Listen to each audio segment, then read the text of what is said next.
Greetings, everyone! It is I, Cantus Naravan Dracovin, your Lord and Emperor here at the Dracovin Empire, and welcome once more. It is time for us to discuss tabletop again. I hope everybody is ready, because today's going to be an interesting one, and I'm going to try to juggle it the best I can. That's the best way I can talk about it. The fact is that when we talked about Shadowrun, I have talked about it in older videos on my YouTube channel where I talked about 4th edition, and more lately in this series of videos where I have talked about 5th edition, and one of the main things that your character has is metatype.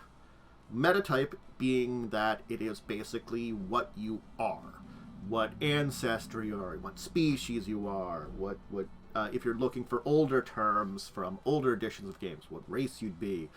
But in the Shadowrun world, you have to remember that they're all subspecies of human.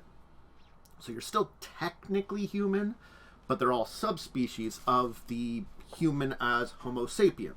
So it's like there's Homo sapien sapien, and other ones have a third term to define it. And they are, again, subspecies. And the thing about that is Shadowrun introduces variations on those, plus others that are technically not human to play. Why don't we talk about those? Well, they're rarer, harder to play, and there are specific rules to play them depending on your edition. And I'm going to talk about both playing it in 4th edition, which I have to admit is honestly easier, and 5th edition, which there is a little bit more wheels and hoops to jump through for 5th edition, but you can still play it there. It's still an option. And we will talk about all these options today. That's the entire thing, is I'm going to introduce you to these alternate concepts, which if you are a GM, you might want to consider some of them being legal depending on where you are in the world and the difficulty you want to run with. And for a player, it might add in interesting concepts for a game. I am going to preface this entire episode with an important bit of information here. You have to be careful about using any of these. As I said, not only are they rare, they're unusual, but they bring with them a lot of more rules and regulations in how they interact with the world. I'm going to give you some examples. You can play a Sasquatch. You can play a Centaur. There's rules for that. Think about a Centaur. Lower half of a horse, upper half of a person. In a technologically advanced world, would do it. And how it would work. The Sasquatch is at least mainly humanoid, but they stand out. They're Pixies. There are others which come in a variety of form. And these aren't the only metatypes you might be able to find out there. Yes, and Worm brings up a good point. There are rules for a dragon. It's not going to be something I'm going to be covering here because it's in a small page booklet. But I'm covering the main ones in 2 books today. And there are some alternate things out there that you can find. I'm covering from 4th edition, Runner's Companion, which was the main book that introduced this, and from 5th edition, Run Faster. These 2 books, if you're looking for them, which I have both in PDF form, which we'll be going over today, are the main books that give you a lot of the variations in metatypes. The dragon rules, I don't know if they're first party or third party. I've seen them before. I have to remember if I have a copy of them. There's a couple other rules like that have been introduced, and certainly there are people that have introduced things before which give you a lot of information on things. I think the dragons were from 4th edition because it's the point buy system, and it's the easiest to figure out how many points you're spending on it, and it's honestly 90% of your points. Something ridiculous like that, depending on your dragon type. These here are more reasonable to play. It's neat you have ideas like that, and they have suggestions for that. At least in the 4th edition's point buy system, it's relatively easy to play one. It's X number of points. This has this value. This is why this is more expensive. In the version for 5th edition, there are some alternate rules, but the best settled upon rule is that some of the metatypes, when you assign them a priority, also have an extra karma cost. Remember, we talked about this in a previous episode recently, where I talked about character creation in 5th edition, and that you got a number of karma points at the end to spend on your character on random things. Plus, if you have any positive qualities, you could have a bonus. Hey, that karma cost, I might have to pay extra to play this metatype. I might have to spend some of that karma cost instantaneously to play that. And that's a way to play more advanced metatypes which have certain basic rules. Alright, we'll start with the easiest version of these metatypes, meta variants. These are the ones that I really want to begin with, because what are these? These are subsets of something. That's the best way to describe it. Remember, we're all humans when we're talking about the base metatypes. We're all subspecies of Homo sapien. There are metavariants, which are subspecies almost. If I'm playing a troll, there are variants amongst the trolls which act and look differently. Same with dwarves, elves, orcs, and even humans have a metavariant that exists. I'm going to be switching between the two books to kind of speak about this, but we'll kind of take a look here as I kind of throw myself over in the corner here, and we go through these here a little bit, and we talk about them. So, I'm going to throw myself over the corner now, ba-boom, and we'll open up the first of these books. We're opening up the 4th edition book, so this is Runner's Companion. So, this gives us this really nice chart here, which I think is the most accurate chart of all the different, because it gives the size differences. It gives the average for what you are and the metavariant averages for size. I believe there have been some alterations from Run Faster when it comes to that, but I believe all of the ones are correct here. So as you can see, these are the metavariants. If you're a human, you could be also a Narcticae.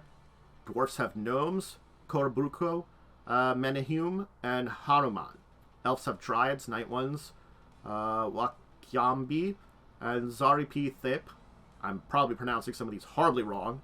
Orcs have hobgoblins, ogres, onis, satyrs. The trolls have cyclops, formi, giant, and minotaur. And you can see the size and weight differences that gives you an idea on how big or how different these all are from each other. There is, I believe, let me just check to make sure these are all of them and I'm not missing one. If they've been any introduced in 5th edition, I'm just quickly going over that in the 5th edition things. I think these are all of them. So here are these are still Homo sapien sapien. Or Homo sapien, I'm sorry. Homo sapien sapien is humans. But these are still Homo sapiens. We aren't changed beyond that yet. There are other metasapiens. What are metasapiens? That's the thing we're going to talk about after here. Those are other non-human intelligent creatures. Like our Sasquashes and Centaurs, they aren't. Or as Worm put it, a metasapient would be a dragon. Anyway. I'm going to go down here because the other book goes and starts with dwarfs. I'm going to start with talking about dwarfs a little bit. So, there are 3 metavariant types of orcs. There are Japanese orcs, or dwarfs, known as the Korbuko. They're a subspecies. Again, it's kind of hard to go into the subspecies completely. And like their situation for all of them and get all of this done. My best bet with talking about these metavariants, especially in metasapiens, because it would take a long time, and I'm not going to spend like 3 hours working on this, is if you want to see their origin, where they are in the world, what it means to be a version of these. This book here gives some information. and we'll open up the other book here. I'll just put it over top of it here for a second, because I got both of them linked here. And similarly here, we can go over here, and they can show you more about it. It gives physical characteristics, mental characteristics, the 5th edition one, cultural characteristics, which is a very important one, because that's the kind of information you need, and some news about it. You know, and it shows that in 5th edition there are some increases in, you know, nice things that are going on. Is sort of. The world's still terrible. But a bit effectively, these are just alternate versions of, like, Dwarf and all the others. So, How Do Men come from India. I believe they have a prehensile tail, is the big thing about them.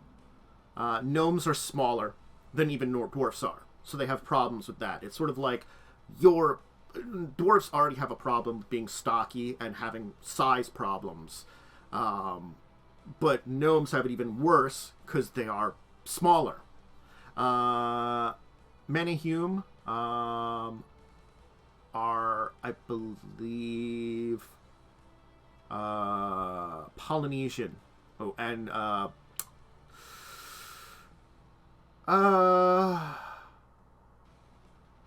not just Polynesian, Micronesian, Malaysian, Hawaiian. They call it Transoceania.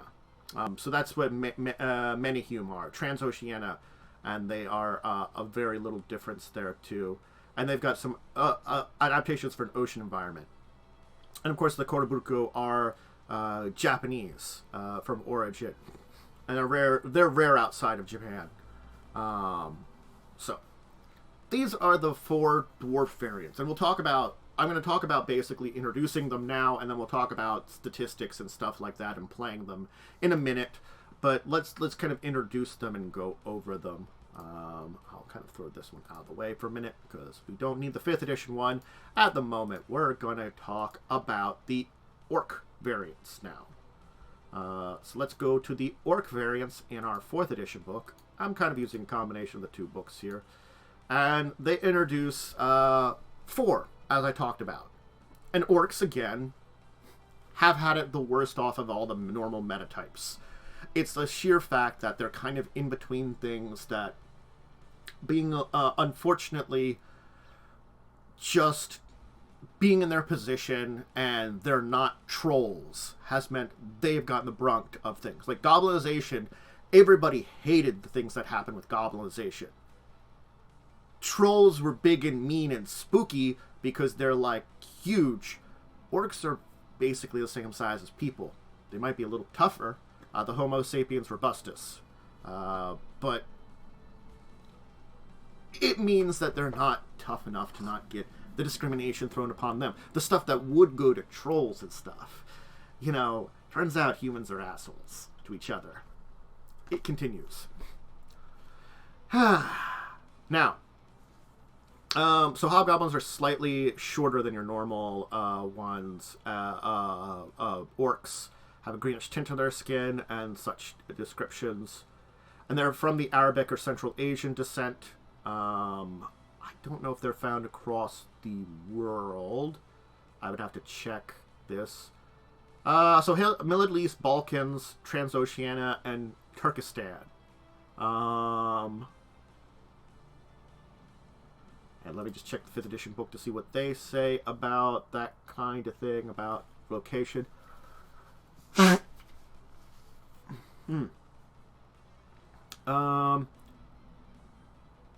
support of an orc nation in the Mongolia region in 5th edition things. That's really nice. Again, it's pretty much very similar to your average orc in this case. There is just physical and appearance differences and the region you're from. So, you know, it's a minor meta variant. Like, gnomes have a little bit of resistance to magic. The Hanuman had a prehensile tail. The Menhune had some abilities that helped them with aquatic environments. I really don't know off the top of my head what the Kotobuku have.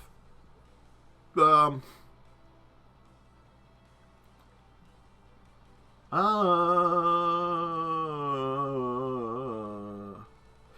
guess some physical stats are different. Okay. Just checking that quickly. It's like, what the top of my head? There's a lot of these to remember, so I've got to be checking them. So then you got kind of ogre, which are a little bit the same size, but like, you know,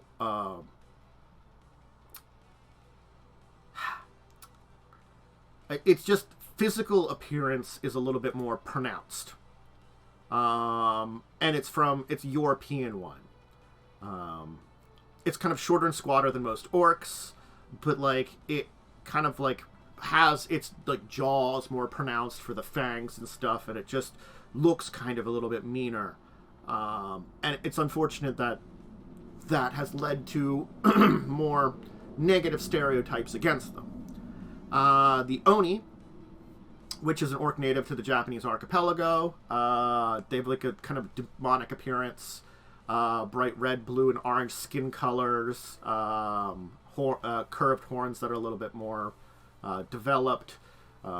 So again, if you would look traditional artwork of Oni in Japan, they meet up with it, which kind of can lead, unfortunately, to social stigma.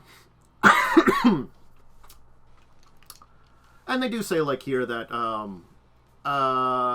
the Oni during the 4th edition time period were getting some better things because, like, the current emperor had a member of the Oni in the Imperial Household Guard. You know, change the dynamic of society there. But it goes to show, hey, magic existed in the world before. It disappeared. We have to remember that. This is the 6th world. The 5th world had magic in it too. Or they didn't. Maybe but the 4th world was the last time that magic was made, sure. I remember my worlds from this. And then Satyr, which is from the Mediterranean, in particular Greece. You know, they have lower leg, goat-like legs that go into cloven hoofs. They look kind of like Satyr. You know, hey. Excuse me, coughing a little bit. I'm going to try to mute for my big old honking nose blows. Anyway, so, yeah. These are the variants of orcs. And yes, an Oni and a Satyr and a Hobgoblin and an Ogre, they look very different than your average orc, but they are just an orc in a way. These are variations, almost regional ones, of this metatype. And they are vastly different, is the thing. But it's honestly because of the magical nature of, honestly, living beings as they are now. There is a almost spiritual magical essence to beings nowadays. Go figure, when magic awakens in the world, it funks around with everything to an extreme degree. And again, in the 5th edition books, in where we're at right now, it gives some cultural stuff for playing one, physical, mental characteristics, and some world news to give you an idea on the 5th edition world, how these things are going. The sheer fact is that, you know, it's good to check both the 4th edition and 5th edition if you're playing in 5th edition. If you're just playing in 4th edition, you don't necessarily need to check the 5th edition. Honestly, it actually depends on the time period your GM is playing in. I personally, it doesn't even matter the edition. I like taking a look at the more advanced timeline. And there usually isn't a lot of major changes. In between 4th edition and 6th edition, honestly, technologically, there has been a little bit of stuff there, but not a huge amount. And you can get a idea of it if you want to, like, add up things or stuff from 6th edition's equipment. Honestly, that's why I've been kind of spouting nowadays 5th edition more than anything, because it has that medium that the stuff in the book isn't out of date for what you would see in 6th edition, honestly. It hasn't been that many years for major developments. Anyway, let's talk trolls. Because trolls have a number of metatypes. I think they are the last one on the list here in 4th edition book. They are. So, the thing about trolls is there are 4 of them, as they've been with a lot of these. And these stand out a lot. I'm sorry, the first one is Cyclops, which honestly lives up to what it has. It has a singular eye.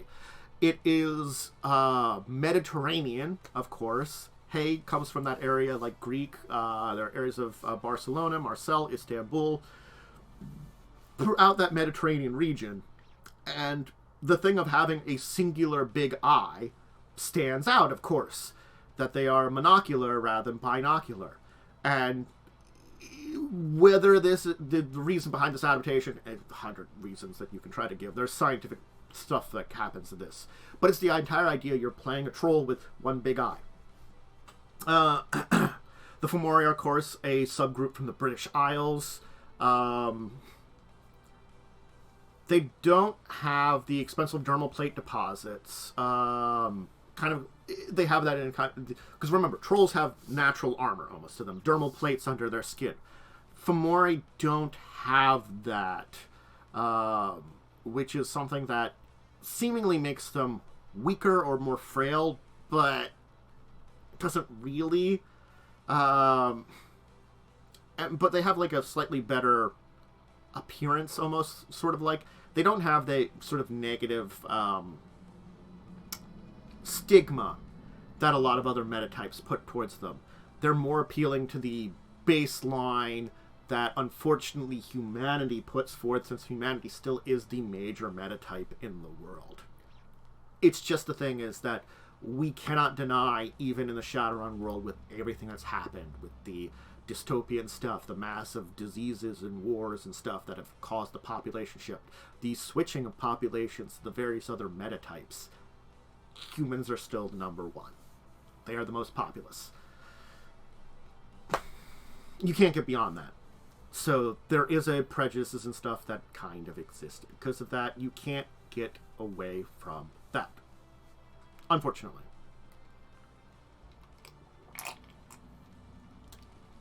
And there is a slightly higher than normal percentile talent among Fomori for magic. Turns out. And they have some resistance to spells and magical effects, too. So, Fomori have some bonuses, but they don't have the dermal plating. Giants. They are native Scandinavian Union, the Allied Georgian states.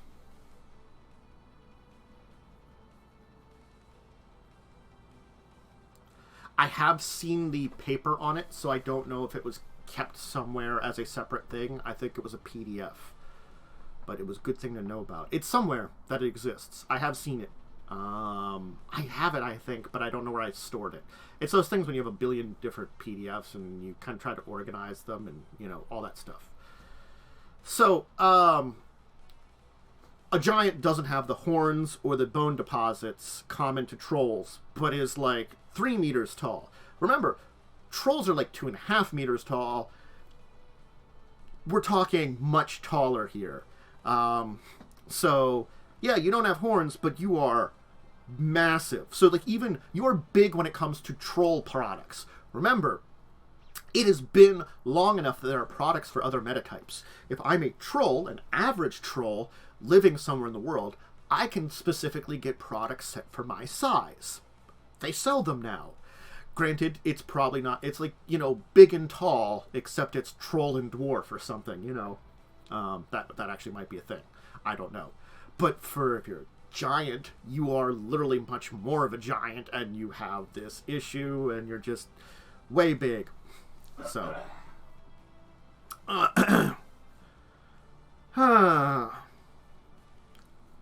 So that's a giant. And then the other one we have is Minotaurs, where you have kind of flaring nostrils, wide-set eyes, long symmetrical horns, a lot of body hair.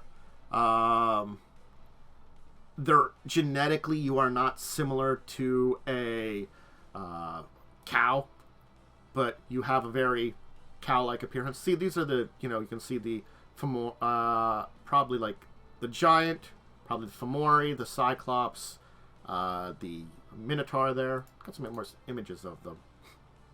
I assume these are the different dwarf metatypes. I wonder if they got images for other ones. Look at the elves. Oh yeah, they got some nice images for the different ones here, and then the orc ones we kind of gone over. But you can see there is a very cow-likeness to minotaurs in the way they go, and their horns are very bovine in nature. And they're a Mediterranean group in Asia Minor and stuff, some small in Southern Europe and stuff too, like that. And you know, there have been myths and stuff related with them. So, you know, you get the same prejudice as a lot of unfortunate trolls. And the Cyclops and Minotaur do show up in the same area. But that's that group there. I'm trying to see, like, they got some nice images there that kind of show off them there. I'm very glad that they have those there to show off. So, we talked about our friends, the trolls. Let's talk about the elves. And we'll go to the nice elf picture here to show them off here of the 4 types as we talk about them. So, I'll take a drink before I do, though. Let's talk dryads. So, dryad is an uncommon meta variant that doesn't have a geographically native to one region. It's a genetic quirk among the elven genome. So that's the big thing about dryads, is they show up kind of everywhere. They definitely have some differences and the way that they work.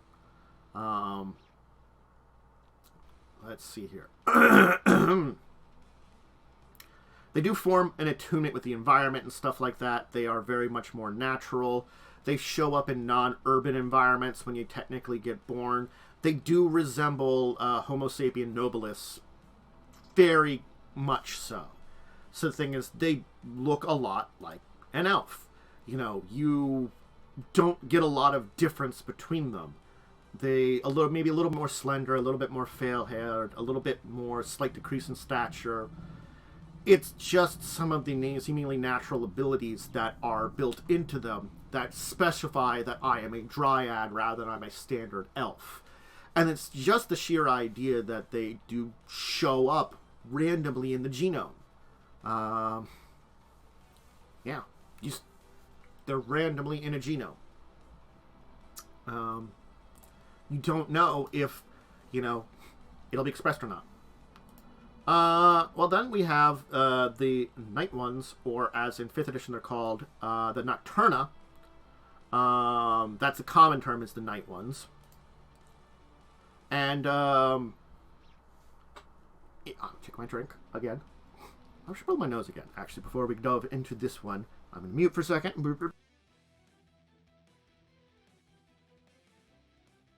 I can feel the drip. Every time I'm doing one of these, the nose just wants to, just run.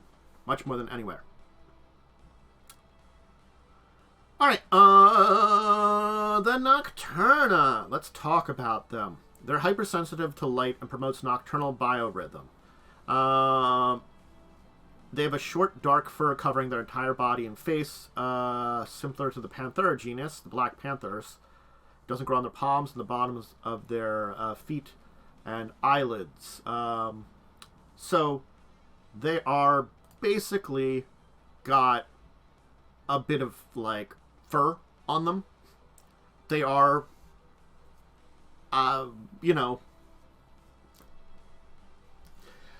what's the best way to describe that? I guess it's short fur. I kind of describe it towards those people that have the wolf people in the disease. I can't remember what it's called now, where the hair grows all over them and it becomes very bushy. They basically get fur, and it is a genetic disorder that a number of people have.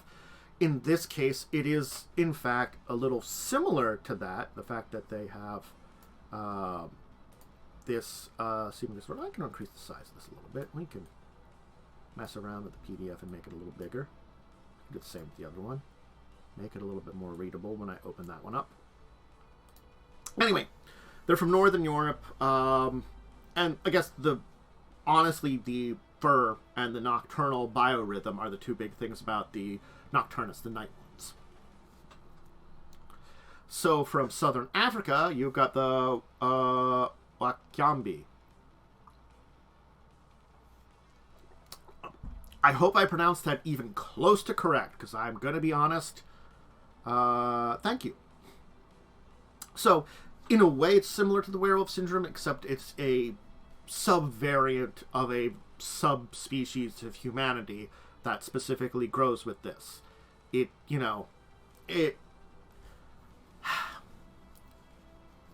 Yes. So, Wakyambe are thinner, taller than most elves, some growing up to the height of trolls. So much thinner, taller, kind of still graceful, less pronounced pointed ears, if you didn't see their size. So they are a Southern African variant that kind of tends to go together because of just, things that happen. Prejudices. Try to avoid that, They all try to just keep to their own thing. Anyway. The Zarpi Thep. Which is another one of the variants here. Which is native to the rainforest of the Amazonian basin. Don't leave their secluded jungles very often. So that's an important thing to kind of state about them. So, they have a slight decrease in height from your average nobilis. Extensive variation of skin, epidermis layers. The thing is, the epidermis layers integrates patches of cells containing chloroplasts. So, the Zarpi Thep can photosynthesize.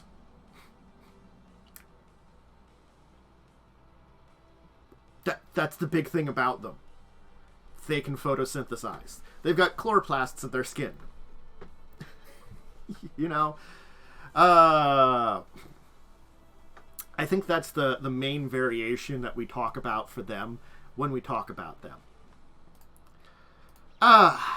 We got one more to talk about here. Just a single more here. And it is a human variant.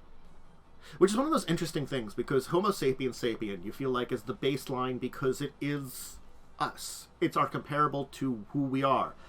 And the thing is, in the 4E world, they say it here. 68%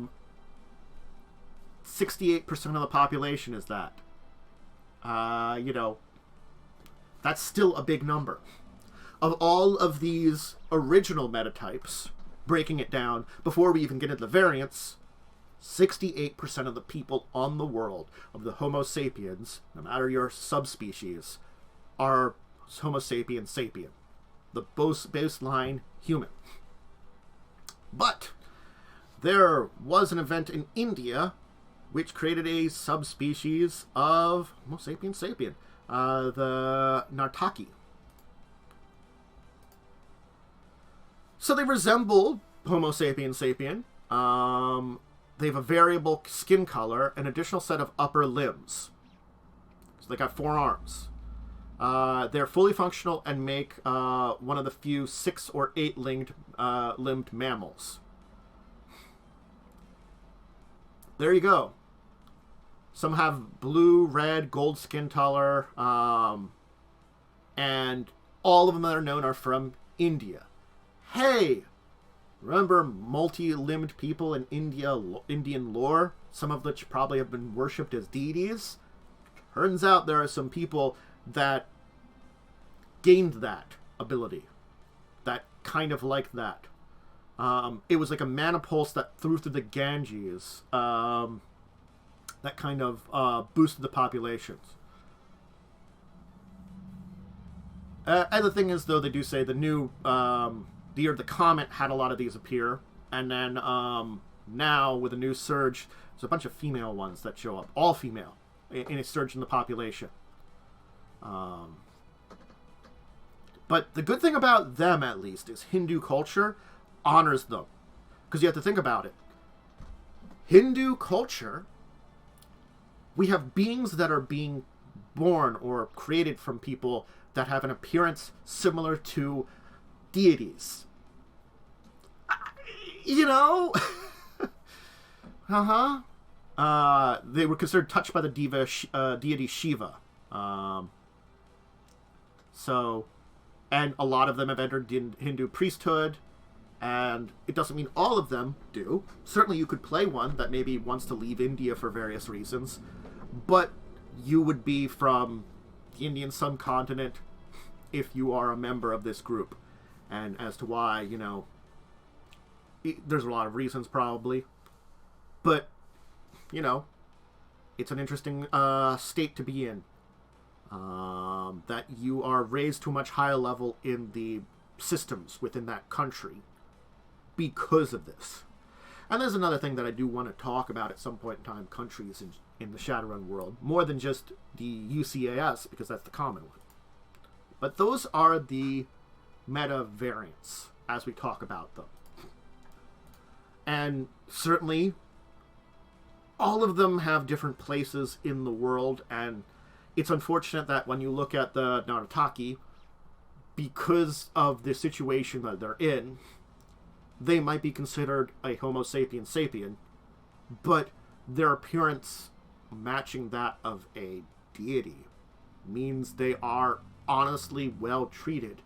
And the same can't be said for a lot of these meta variants, and the metatypes in general. There are metatypes that get better off, and there are metatypes that you earn better in your life. Certainly, you know, people are always going to look down on a troll for mental things, even if you're really smart, but they might not say anything to you. You're a troll, you're big and mean. You can find a place in your world. Works a lot harder. Elves and dwarves, easier, but being one of these metavariants means that those other Homo sapiens subspecies, the metatypes, you're getting even more issues with. There are prejudices out there in the Shadowrun world still left over from decades ago, and a lot of the systems in place are old. They are getting better for a lot of metatypes, but it's been taking decades and decades of work for the world to become a little bit more equal in the Shadowrun world, but it's still a dystopian future where a lot of bad things have happened, and the world is a very dangerous and violent place. So consider that a lot of stuff goes on. The Shadowrun world is a chaos world where people just hate each other for the fact of it, sometimes. Maybe if I'm an orc and that person's a human, that's maybe an extra excuse for it. Maybe. But, I mean, this is a little heavy part of the topic when we talk about metavariants and metatypes. But prejudices and preconceived notions, and honestly, the word racism happens still. The racism, of course, between the different metatypes. It's just an unfortunate thing that we're not talking about a good utopian society. We're talking a dystopian society. There are bigger problems than if Joe hates his neighbors and does mean things to them sometimes. Is Joe got a sin? Does his neighbor have a sin? No, they can fend for themselves. A lot of stuff like that happens. It's just an unfortunate part of being in a dystopian world where the shit's hit the fan, and, you know, a lot of people, you gotta work your world out for yourself a lot of times, more than your people. And of course, sometimes you get in a position where you can help out others of your people. And again, the Shadowrun world slowly but surely gets better. The thing is, Shadowrun as a world, as we're looking through 5th and 6th edition, is stabilizing more. Still bad stuff happens. We talked about, hey, the second Matrix crash was pretty big. The year of the comet did a lot more magical shit. These things happened and caused effects in the history of the Shadowrun world. More things happening, which caused more chaos. But it's a world more built for that chaos. More built for that kind of crazy things to happen. And honestly, it means that it's a world more adapted to be better than what it was in 1st edition, in 2nd edition, in 3rd edition, in those timelines. In the 2040s, 2050s, 2060s, we are going forward in time, and we are an improving world, and you can see it in the Shadowrun history. And I like that it's an evolution that shows that there certainly is a ability for all of us to improve ourselves regardless of the conditions. And I think that's the best message in the Shadowrun world. This is a little PSA I wanted to add in here because this is the good point to add it in. Because when we're talking about the meta variations, we're talking about the people that are in a subgroup that already can have some prejudices against them. And they have even more. And there aren't a lot of them. So, anyway. These are just things to keep in mind when we look at not only playing them, but understanding them too. And when you want to use them in your world as a GM or play one as a player, you have to worry about these kind of things sometimes. It's sort of like, I gotta be honest, a lot of other systems, sometimes there are prejudices built in. We talk about, in Pathfinder, in the Galarian world, I talked about in other videos that, goblins and orcs and gnolls have prejudice against them. There are members of their ancestry who have proven those prejudices in the past. You are trying to go beyond those as a character. You're trying to be a better person to show others that their preconceived notions, whatever they may be, are incorrect. In a way. Or maybe you're not. I don't know. That's your player character. But honestly, those preconceived notions can follow you. Especially the gnolls, because honestly, there are the gnolls that they talk about you'd be playing, and then there are those that you would not be playing because they worship demons and, eat other sapient people. That's not the group of gnolls you play. You play the ones that don't do those things. Well, you might eat the people, but you're practical. You're realists. Don't let anything go to waste. You just won a war. Don't let anything go to waste. It's a very interesting attitude that, doesn't always look good for other people. Anyway, why don't we wait to speak about changelings for a minute? Because that is an entire thing that we will have to talk about. So let's go to Non-Metahuman Sapients. It's a little misaligned because I opened up the bookmarks. Where's that? Why did that change? Oh, it zoomed out a little bit. That's on me.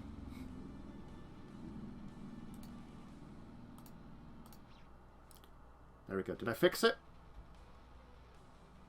Yes? We fixed it. All right. So, we got others to talk about, and there is a group of others to talk about, especially in 4th edition. Actually, why don't we talk about playing these? That's actually a pretty good thing to do right now. Let's talk about creating a meta variant character in 4th edition now that we've talked about meta variants. And then we'll talk about them in 5th edition too.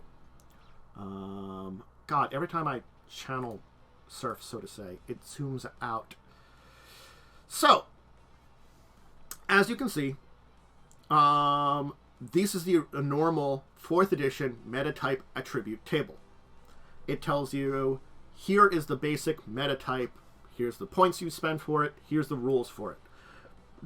This is the baseline. Remember, 4th edition, again we talked about, it's a point-buy system. Everything has a cost. When we go over here, meta variants have an additional BP cost, depending on your variant. This is the easy way that makes 4th edition the easiest to play anything. Because of the point system, we can just say, look, 25 build points, you can be a Narataki. It gives you Shiva arms, striking skin, pigmentation. It gives you additional abilities.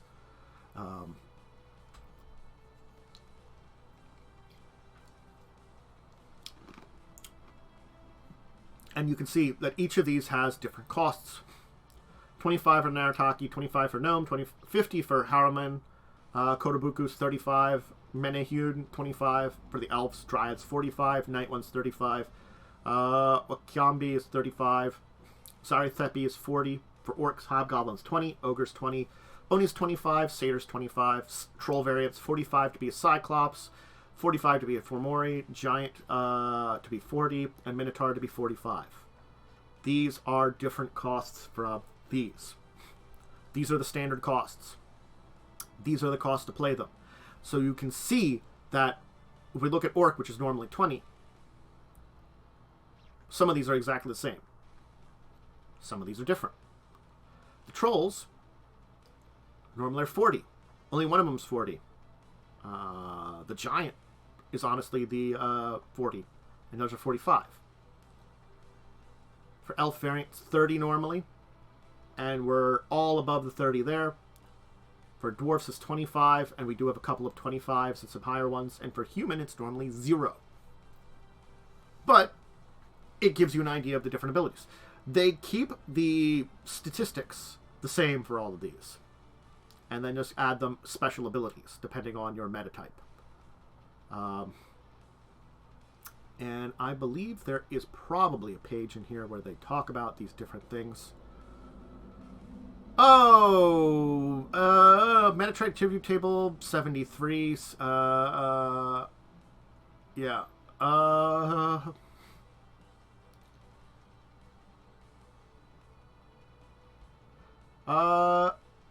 Metagenic Quality section, page 110. So we'll zoom forward. This is the Metagenic Quality section. Here is where they just give a lot of the abilities, honestly. So, all of these things here, this is where you'd go and take a look at what these abilities are and what they would do. Both the positive and negative ones. This would give you an idea, but it keeps things very simple when it comes to the meta variants here. You basically play whatever metatype you are. Your abilities are different. You would, I think it even replaces the normal metatype abilities that you have here. So these listed here, they're gone. And then we just have different abilities instead. So like the Elf's low light vision, you get rid of it. Oh, but look, some of them get the back, It gives you an idea of what the abilities of these metavariants are. And it keeps it relatively simple. So it sounds like there's a lot of differences between them, and there really isn't. They're very straightforward when it comes to 4th edition. On the other hand, let's take a look at the 5th edition book here, as we've been going through it. Which I think the rules for the playing information is here. I have to make sure I know where it was. I had it earlier.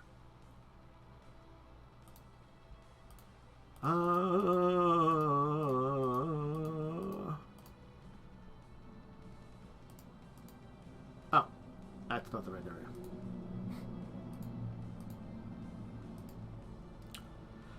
It's one of those things. It's like more than skin deep. That's a section. Cool. I believe this is building it. Oh, that's not the identify. A mess of metahumanity. Is that the right one? Ah, there we go. Creating something different. I'm just trying to figure out where it was in the... Ah, there we go. Sorry. So, here is where things differ. We have different charts here. So already 5th edition does something to distinguish between the various meta variants. Statistics. Instantaneously you can look here, and if I compare a hobgoblin and an oni, they have different natural bodies.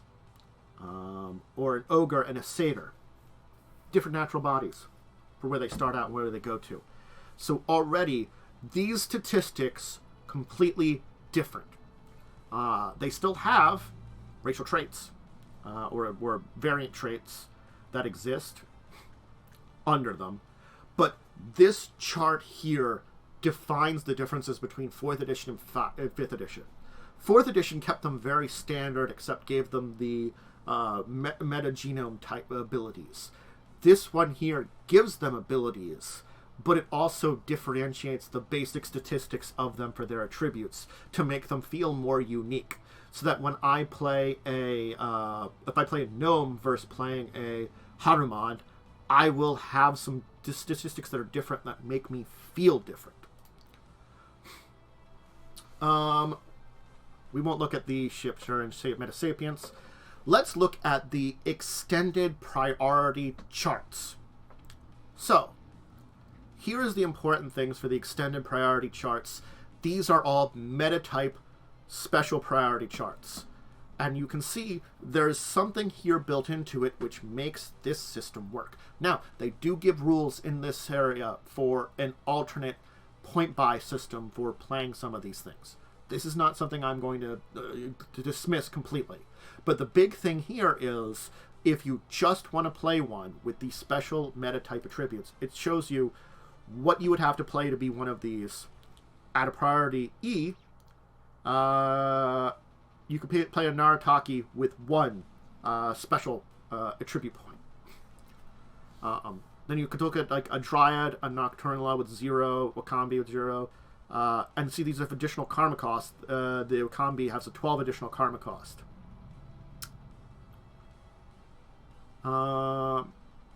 You can see these additional karma cost. I don't know what the pluses are about. I'd have to look into that. Why some of them say like +4, +5. It might be an additional karma cost built on top of something that already exists or something like that. But you can see there are point values to play these. Now, some of these, like the Centaur, which you have to be priority C to play, we'll talk about those in a minute. But even the metatypes have additional points values to them.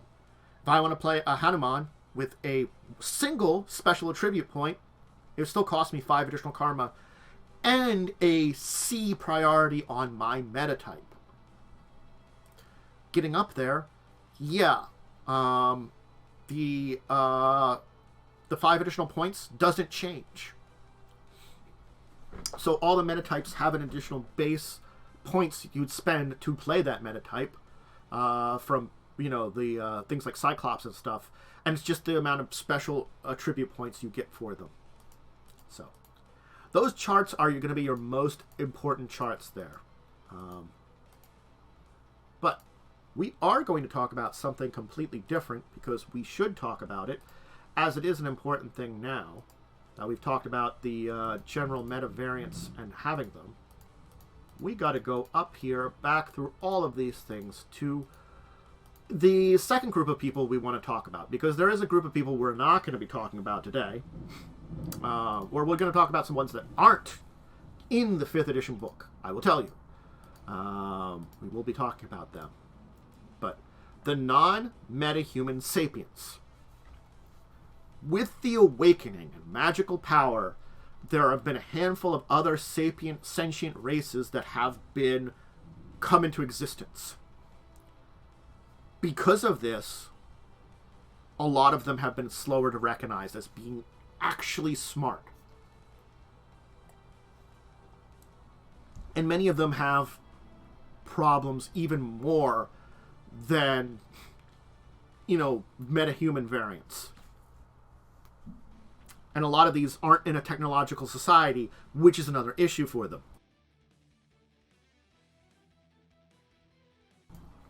Plenty of these, awakening to intelligence, start out at what you think is honestly, that lower level of society. These are people that are just, like they say, hunter-gatherers or nomadic herders. And the thing is, they can understand and learn the technology, and sometimes it's prudent for them to be able to do so. But again, physical problems exist between a lot of these that make it difficult. Like equipment and clothing aren't set for pretty much any of these. If I'm looking for shoes and I'm a Sasquatch, probably not going to be shoes set for me. And so they keep close to their own groups here. There are some countries which recognize these beings to have basic little sins or citizenship. And, honestly, you have to remember, the biggest thing that they talk about here is when Dunkelzane became the president, even though he was assassinated, the fact that that was a big achievement for non-metahuman rights. So a lot of these groups have had more success since the 2070s into the 2080s because of this.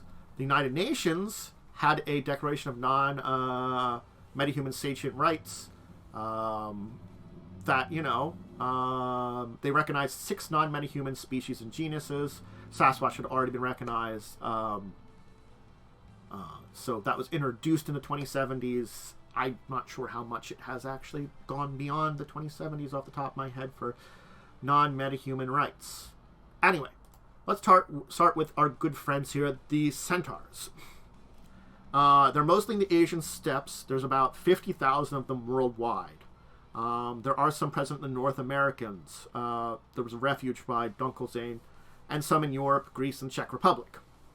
So it gives you an idea of the common languages they would know, where they are in the worldwide, and gives you an idea of physically what they are. But think about a centaur. A centaur is exactly what it is. The lower body is that of a horse with 4 legs and hoofed hands. And then the upper body is that of a human. So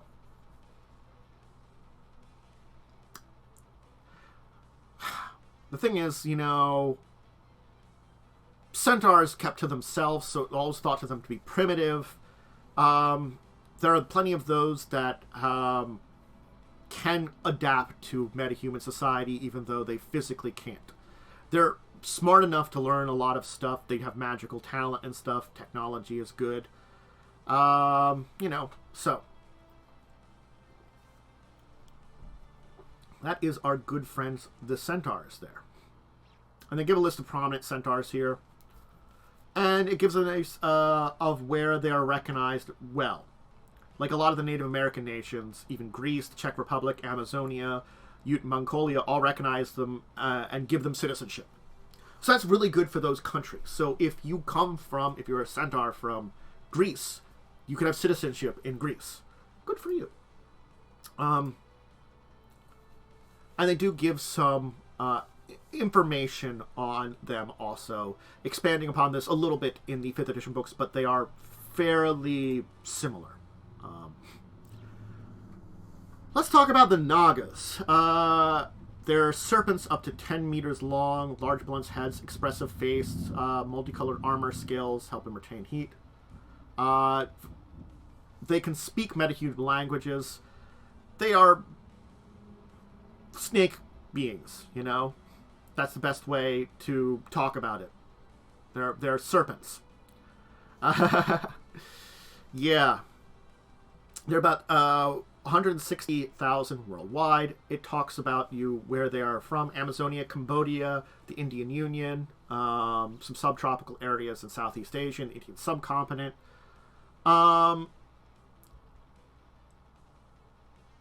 They positions the political and dominance in the Naga kingdom. So there is honestly, Naga kingdom. So remember that's a thing that must be mentioned here.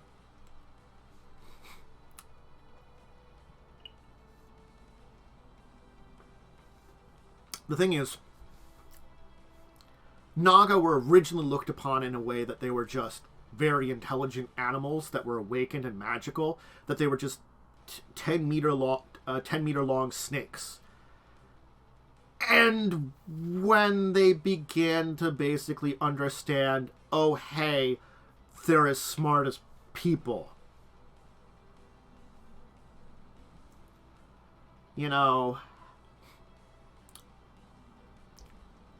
So there's the Naga kingdom of Angkor Wat, is basically in Southeast Asia. So yeah.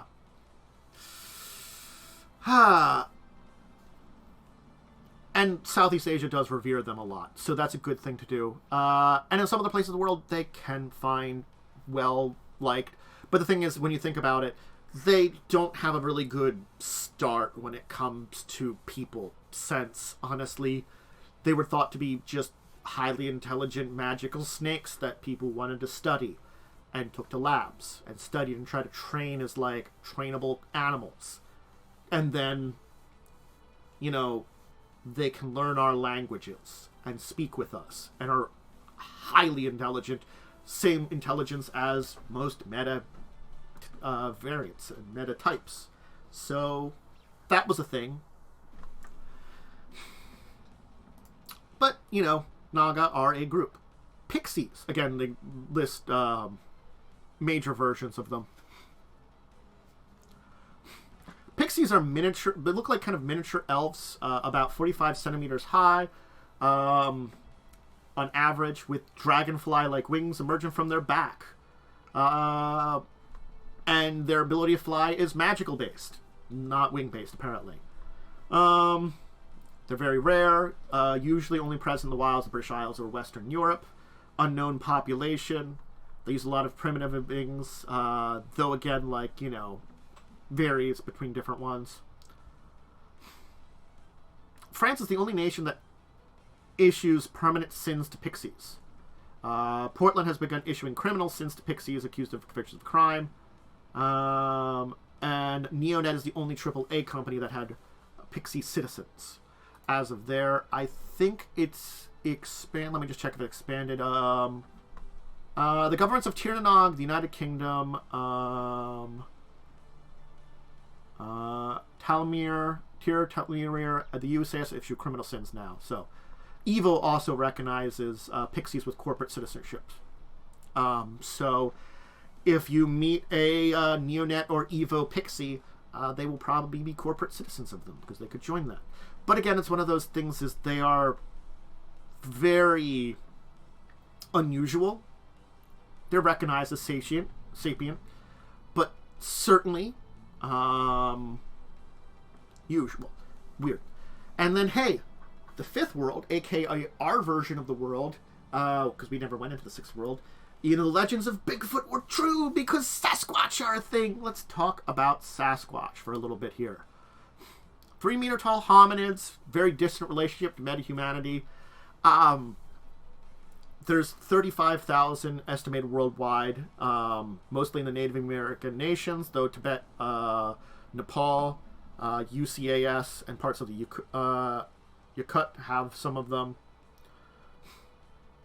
The United Nations recognized them as intelligence in 2042.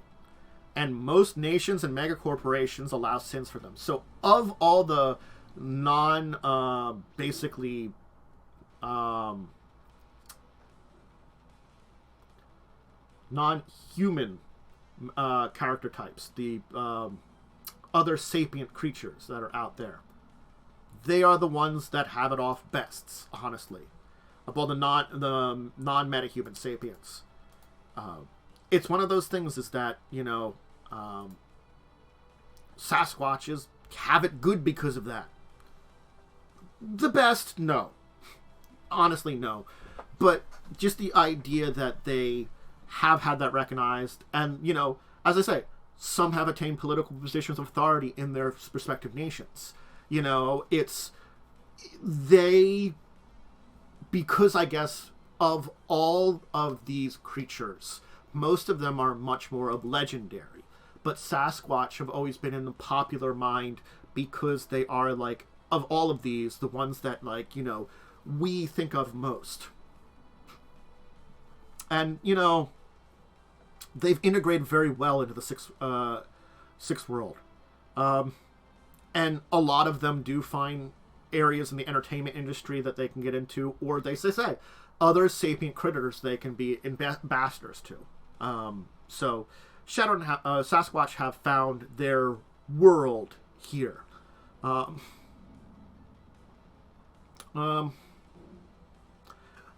Whether how their existence worked pre-awakening, hard to say. Sasquashes don't talk about it, probably never will. Maybe they weren't as intelligent before awakening and their minds woke up. Maybe they're just a long-lived race, or, you know, they just had the ability to hide for millennia or something. Who knows? Hard to say. Oh, I forgot to mute for blowing my nose. No! I failed myself there. So that is basically, you know, our good friend there. There isn't a huge population, 40,000 estimated, but they got it off good in comparison. Now, we have one other group here that's a little different here, and there is another group that we'll talk about, because there's two of these. There's Changelings and Shapeshifters, and we're going to talk about Shapeshifters first. Why? Because we're talking about this section first before we talk about Changelings, because they are different. They are opposites. Shapeshifters are sapient awakened para animals of metahuman intelligence, able to assume human form. What does that mean? They're some kind of animal that basically learned how to turn into a person. That's it. You know, that's why they're kind of opposite. When we talk about the changelings in a bit, that's why they're opposite, because changelings are people that can turn into animals. But they are people that can turn into animals. These are animals that learn how to turn into people. Amazonia, Atlanta, and Awaken Yakut are where their main populations are. There's various species between the different ones. They're uncommon but not rare that they choose to mingle with metahuman society, particularly in Awakened nations. And some even work in megacorporations of various functions. The fact is that, you know, they're very indistinguishable from a non-awakened version of it. You know, if you are a shapeshifter bear, genetically you are still a bear, but magically you have intelligence and can turn into a person. You're much more long-lived than your equivalent species, definitely. And, you know, that's basically it. And there are some places that recognize their sapients and issue them sins when they come in from the wild. It's basically like, do they leave the wild and come into the nations?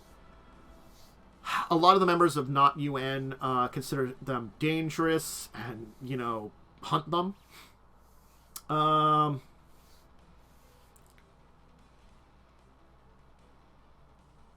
And Awaken Yakut, formerly the Russian Republic, is one of the areas that have a very powerful thing with the militant awakened forces.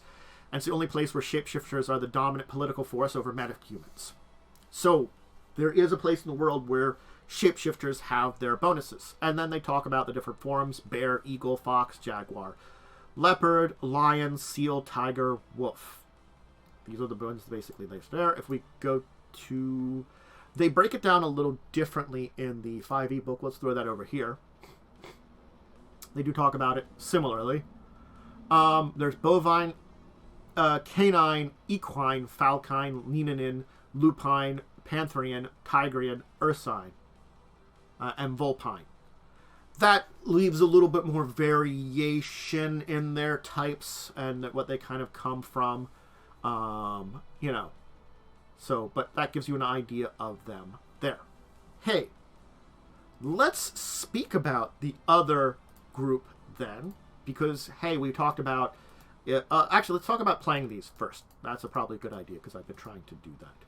So, meta variant types are where in this title list? We'll skip by the Changeling and the Drakes. We want to go to playing our good friends here. The Sapient Critter. There we go. So, they do include some new abilities and stuff like that. So, you know, here are the point values for playing them. Surprisingly cheap. 30 points to play a Centaur. 30 to play Naga, 35 to play Pixie, 40 to play Sasquatch. You think they might be more expensive, but honestly, their abilities and scores are very similar to natural people. And think about things that they don't have a lot of extra abilities that speak of them being very different. Physically is more where things are different. Think about a Naga. You don't have hands. Naga musicians learn the magic finger spell to compensate.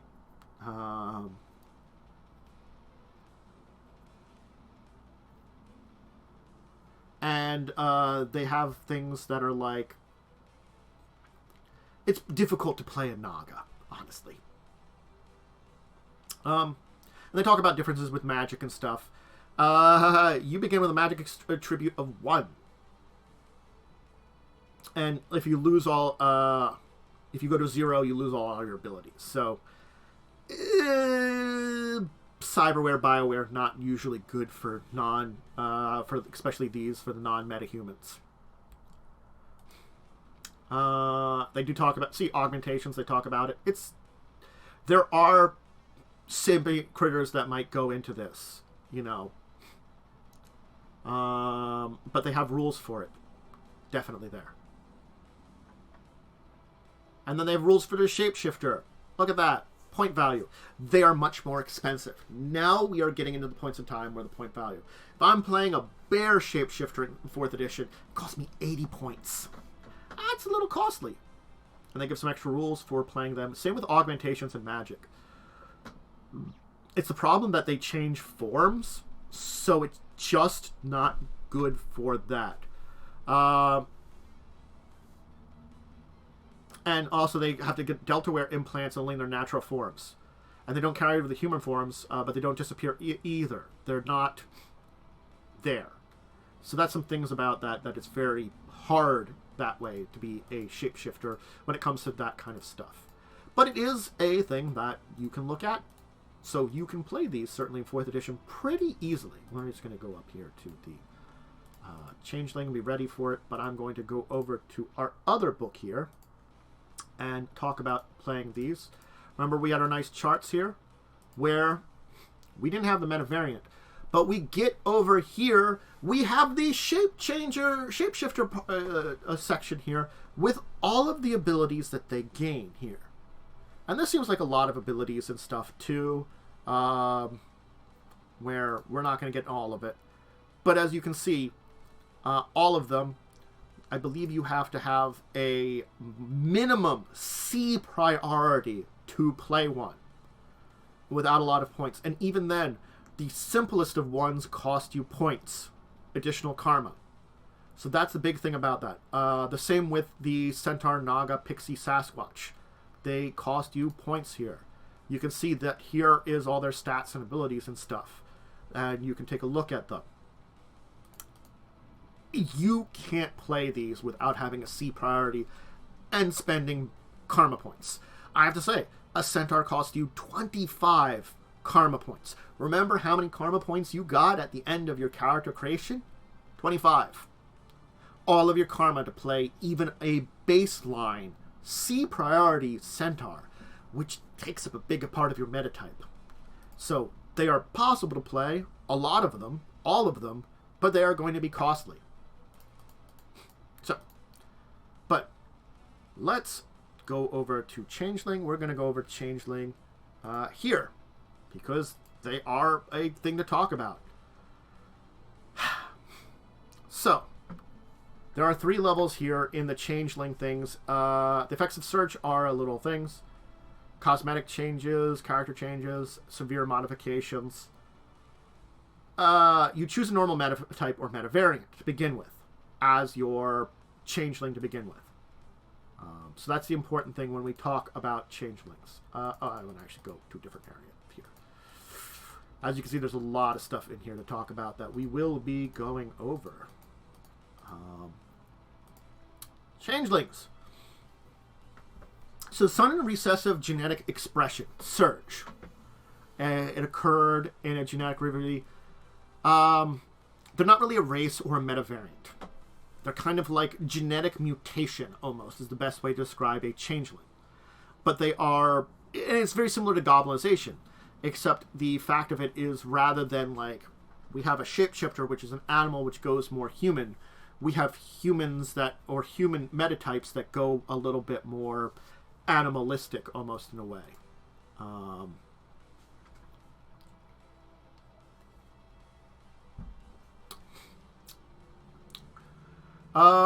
Point, so there's the three classes which basically define how much of the genetic background is putting forth.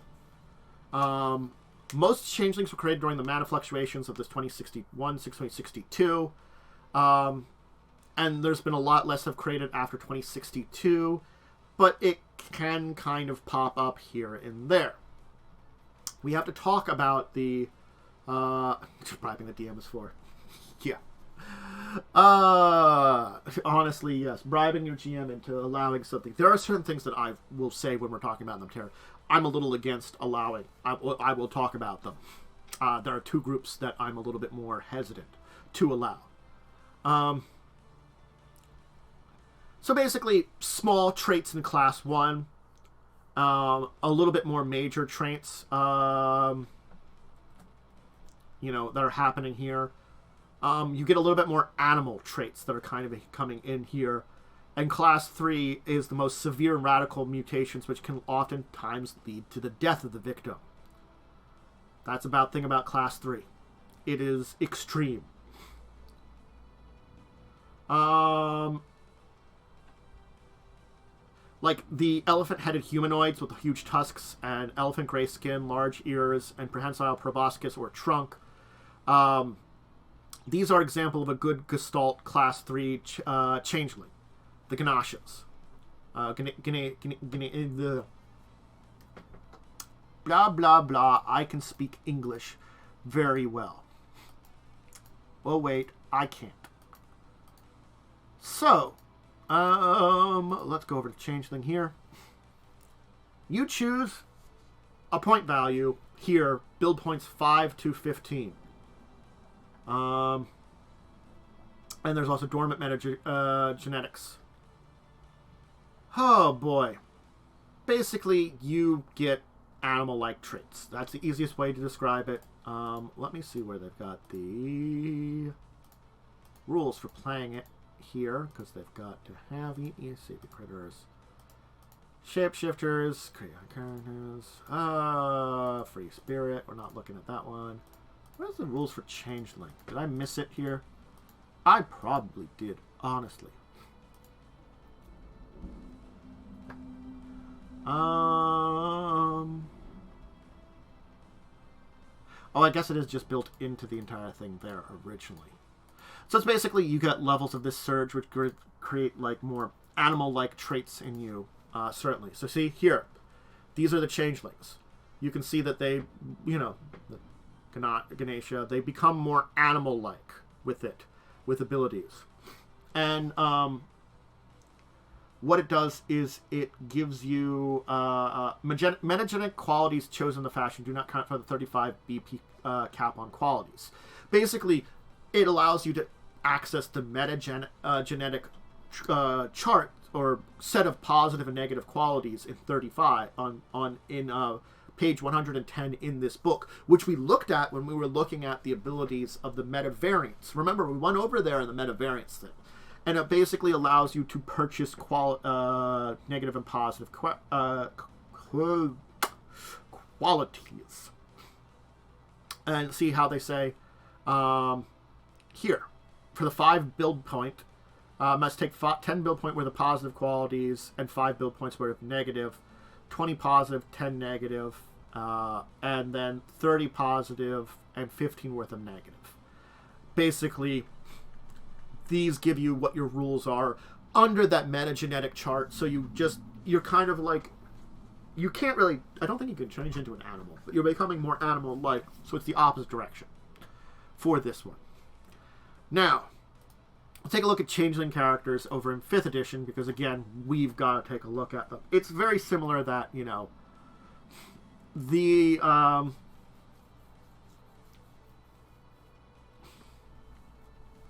they give you some more information on how they came about and kind of like continued. There has been a third major surge event. There have been a number of major surge events that have caused changelings to appear. And the new changelings are very rare now.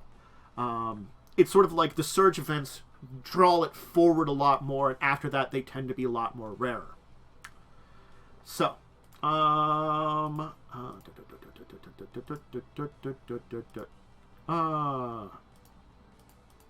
to talk about creating a...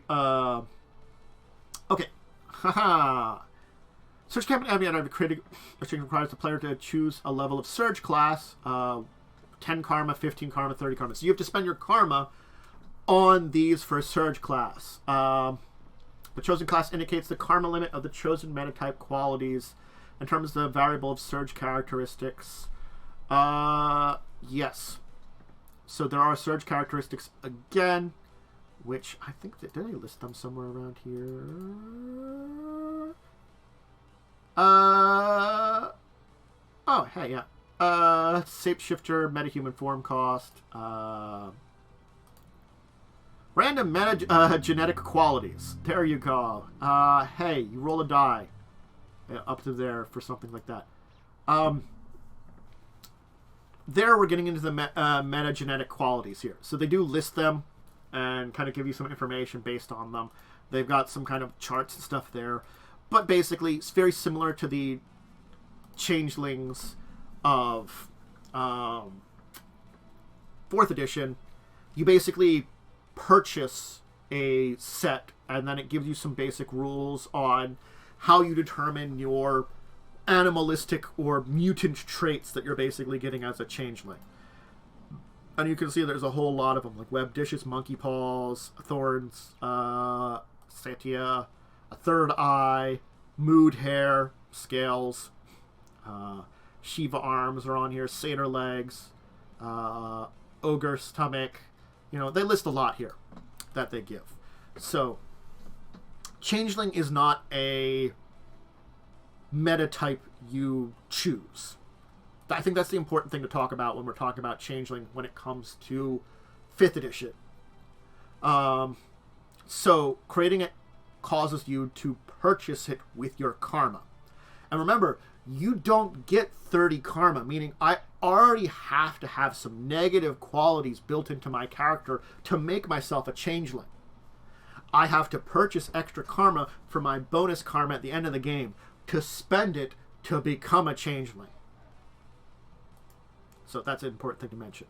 But it gives you rules for it, and they talk about playing a meta variant or shapeshifter or stuff like that right there. Anyway, and you start uneducated as a shapeshifter. You have to remember that, and you can pile it off with karma.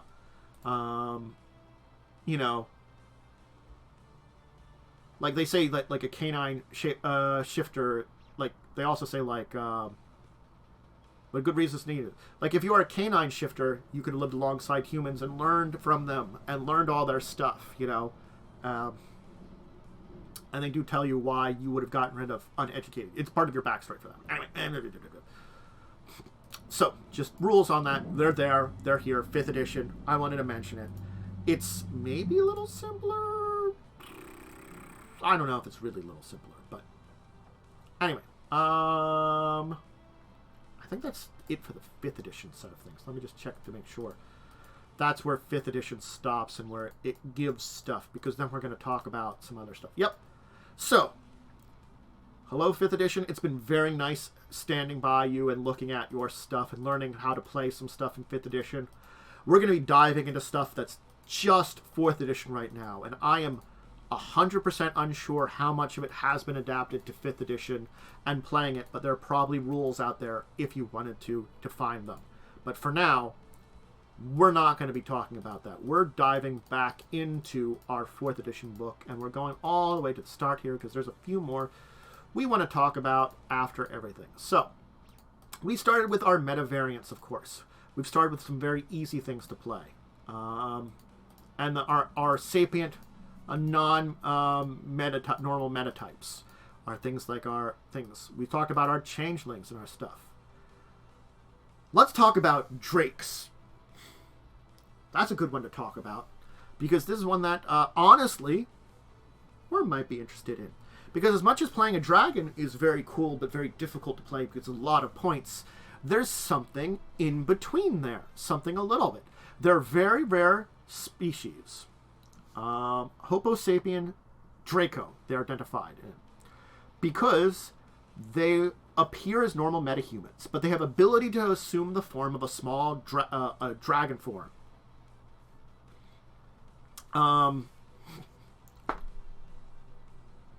So basically, it's Dracoforms. They basically have a dragon form they can transform into, usually have some innate magic. And there are some great dragons and other shapeshifters are known to have human form, but these are humans that have that ability, honestly. These are metahumans capable of magical transformation. They're very recent phenomena in 4th edition. They're very rare. And there are a lot of groups that have sort of interest in studying and recruiting them. So that's the kind of thing is because of their interest. And certainly dragons that are connected to companies might suggest, oh, check out these people here because this is something that is very similar to them. And since drakes are technically metahumans, they are eligible for a lot of citizenship because they count as metahumans. So Homo sapien Draco could have political power. Let's go take a look at playing them before we go into the next group, because there are 3 groups here that are very hard to play, and I am not lying when I say they're very hard to play, and I do kind of suggest against them in increasing difficulty.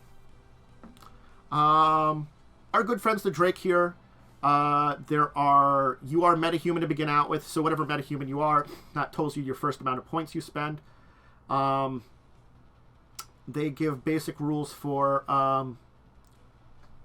the Drake quality does not count as the character's limit of 35, both worth of positive qualities. So it is a where are my good friends the qualities? They might not list it over here.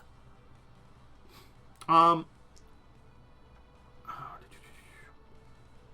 me just see it. Oh, here. So, these are qualities. These are an important thing to say. Normally, I can only spend 35 points to buy quality. but it has 65 points.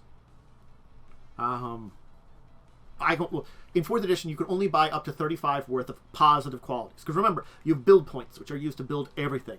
This one allows you to spend 65 of your build points to be a Drake. Or 5 to be a latent Dracomorphous. That basically, some point in the game, you could awaken it. And you could kind of, there are rules for it. And you have to spend quality to pay for the, it's sort of like, you earn karma throughout the game. And it's sort of like, hey, do you want to become a Drake, but you don't want to spend your coins on the build original character? Spend the 5 points to be a latent Dracomorphous, and then save up in the game. The karma cost is 120 karma. The thing is, you can build it up, pay for a chunk of it, and then you just don't get more karma later on, but then you can become a Drake with all the rules of being a Drake. It'd be kind of cool. You kind of awaken it. You're still a metahuman. You still have all the rules from being a metahuman, but if you want to build that up...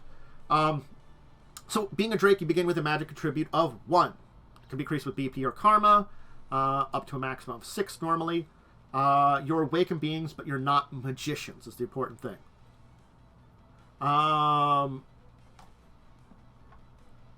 The good news about augmentations, they aren't expelled from your body when you're taking your Drake form, but they disappear and their bonuses are not available in Drake form. So augmentations aren't necessarily helpful for you. They have the same rules about it by reducing your essence, reducing your thing. You get the Drake-powered Shift, which you shift forms. There are different ones. You could be common Drakes, which are like Western dragons, feathered Drakes, which are feathered serpents, Oriental Drakes, which look like Eastern dragons, or Sea Drakes, which look like small water leviathans and have special rules for them. Basically, it's I spend a bunch of points and I can shift into a kind of dragon form. Kind of cool. How big are you? I don't know how big you are. Not off the top of my head. Probably have to read up on here. They probably say it. They say like small Western dragon. But I don't know what a small Western dragon means. Maybe like in talking D&D Pathfinder sizes, like medium and large. You might still be human sized, or it might be just like large sized or something. But so honestly, this is an interesting one that I would be interested to see. Let me just check something here. I'm just gonna Google it because that's a good thing. Shadowrun Drake. I'm gonna see if there is a 5th edition book that Shadowrun 5e Drake.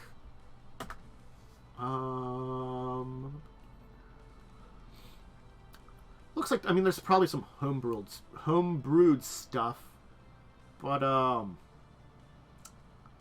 Running Wild certainly was the big book that shouted it out.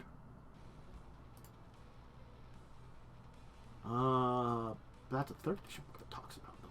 Man. That's a 4th edition. So 4th edition books are really where it came in. There are some rules that you can find for homebrewed stuff, so if you really wanted to play one, I would, if you're playing 5th edition and want to play one, there are some ways to do it, honestly. You could probably look up homebrewed rules a lot very easily. But the idea of playing a Drake is a lot harder in 5th edition, not impossible. That's my big thing about saying about it. So Drakes are a thing you could play, and they are kind of neat. Like, you can shift into it like a dragon form, and it's pretty cool. It's expensive and takes up a lot of your abilities, but, you know, it's not a bad thing to kind of go on. Let's talk the HMHVV Infected and the virus, because this is one you can play in 4th edition. It exists. It's interesting. It's difficult. And honestly, as much as there is things like prejudices and racisms and discriminations that exist for so many other forms, I'm afraid this is the one that has the most. There are only 35 nations around the world that afford equal rights and citizenry to those that are infected, and only to some infected. This is the important thing to say about this. That the infections expresses itself in different ways to start out with. Which means it's very rare that you would get not all infected are treated equally is the important thing. And, you know, that's the issue too. So if you're playing one of these characters, be prepared to have, you know, social and stigmas and a lot of problems against you unless you're in certain circumstances or settings. If you are playing in one of the nations where you could find some citizenry and rights, then you could play one, theoretically. It's a human metahuman vampiric virus. That's what the HMHVV is. It's a magic-based virus. That's the big thing about it. And there's not just one type of this virus. There's a lot of different ones that are close and mutates, and you are infected by this. This is the easiest way to talk about it. There are different classifications of them, and we can talk about basically the main groups that there are here. The infected. Sasquash infected with this, with the with the second version of this, become Bandersnatch. You know, they're carnivorous and cannibalistic.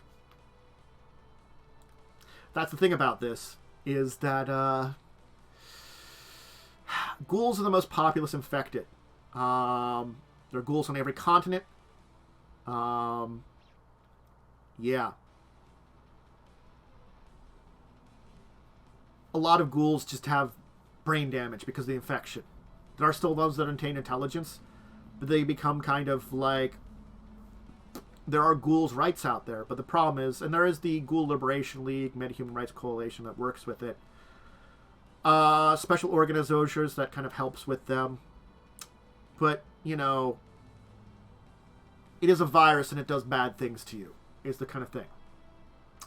So the first version of it, strength with bodily transmissions, kind of things with a vampiric attack. Victims' lives are already depleted. Yeah. Become very vampiric and kind of thing and need lifeblood. They create vampires, Wendigos, Nosferatu, and the like. The 2 is more virulent. Yeah. It creates Loop Guru. The Through is the most virulent and prevalent version of it. So, again, this is a hard thing to kind of go into because it's a magical disease that basically creates Shadowrun's version of undead. Or monsters. In certain ways. That's the big way about it. Yeah. So, the new European Economic Community, the UCAS, the CAS, recognize the infected citizens as special cases of medic disadvantage metahumans and dangerous citizens, and allow them to retain citizens so that their sins automatically converted to criminal sin. So basically, it's sort of like you could be a citizen that gets infected in the UCAS or the CAS or the new European Economic Union, but you are a criminal sin. Criminal sins, remember, you're on like a criminal watch list almost. You're watched. Some require you to wear tracking devices. Yeah, it's kind of terrible, but a lot of these people are kind of awful, and it's sort of like... There's some things about it that, like, you know... There are things... You are diseased. It's almost like a rabies, like magic rabies in a way. Some of them have dietary refinements of, like, metahuman blood and flesh. You know... And that's the problem. They have to consume blood or flesh, you know, of metahumans. I think that's why there's a stigma against it. Anyway, Banshees are elves infected with the 1, become Banshees. The Dezul no Kwa are the 1, they're trolls infected with the 1. Fumarvrig, trolls infected with the 2. Ghouls are metahumans affected with 3, become ghouls. Loss of body hair, development of scabrous hide, development of filthy cantankerous lesions in the cataracts and lesions in the eyes, pallid complexion, slightly enlarged jaws and hands with nails to cause. They're carnivorous and cannibalistic.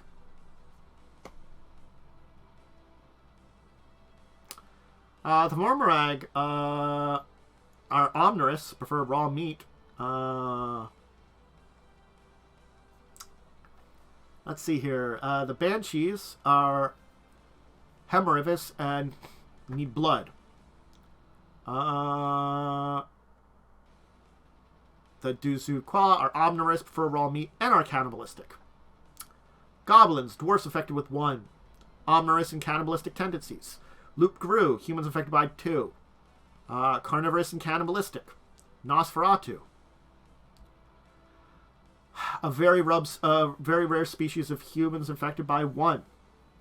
They're omnivorous and can eat or drink whenever they please without ill effect, but must consume a certain amount of human blood. So these are the best off if you're Nosferatu. Honestly, Homo sapiens sapiens sanguisha. Vampires. 1. Humivores and cannot hold down their other food. Humivores. Wendigos. Orcs infested with 1. Omnivorous, but cannibalistic and prefer raw meat.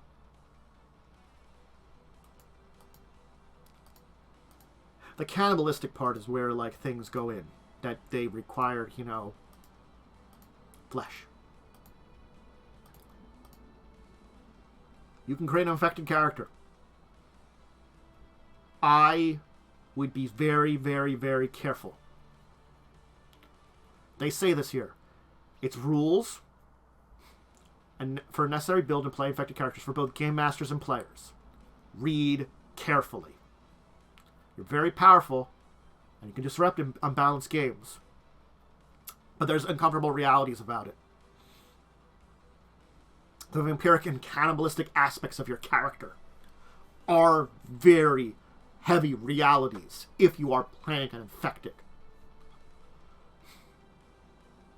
And a game master shouldn't ignore this. This is something you should warn a player who wants to play one. Hey, there are the gory bits of this entire thing. It is a disturbing fact of your reality that not only you have to be ready to play, you have to talk about that with the other players, I would say. This is something that they don't mention here that I would say would be even more important nowadays if you are looking to play an infected. If someone brings up, I kind of want to play an infected, I would have a meeting with all the players and talk about this if they are all honestly okay with it. Because the sheer fact of the vampiric / cannibalistic side of playing an infected character does make a very difficult situation, no matter what. There are rules for playing it. You're still a metahuman in a way, but there is a level of inhumanity to you. Infected characters start with an essence of 5 and a magic of 1 during character generation. You can increase your magic to maximum 5. They have rules for augmentation with it. Deity requirements are the biggest thing of it. You gotta eat other people.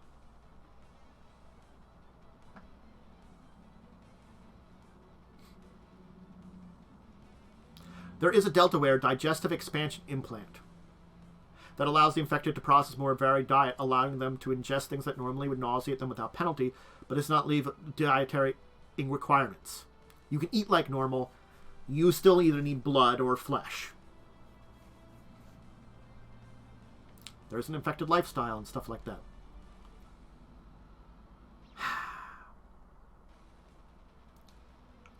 Depending on what you're playing, affects the stats. Normal, pluses or minuses, they leave it. They list a bunch of these different ones here. Qualities and stuff like that. And their build points. It's 150 to play Nosferatu. Only 30 to play Bandersnatch. But you also have to be a Sasquatch.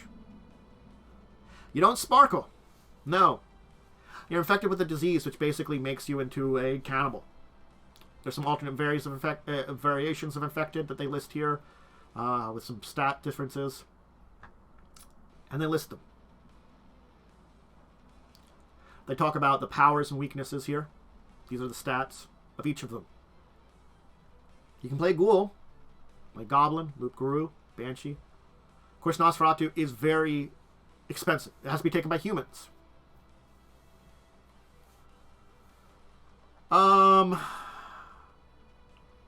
You require blood. Got some essence loss. Allergy to sunlight.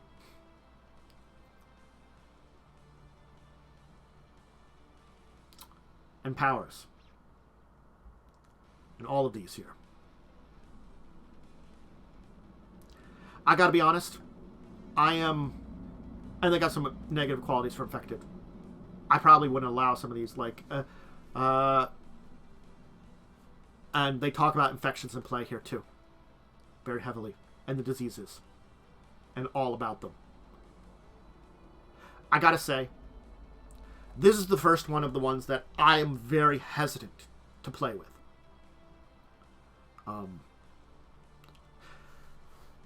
I don't know. There's probably, again, similar to Drake, probably rules for playing one in 5th edition. For all of these that I'm going to talk about.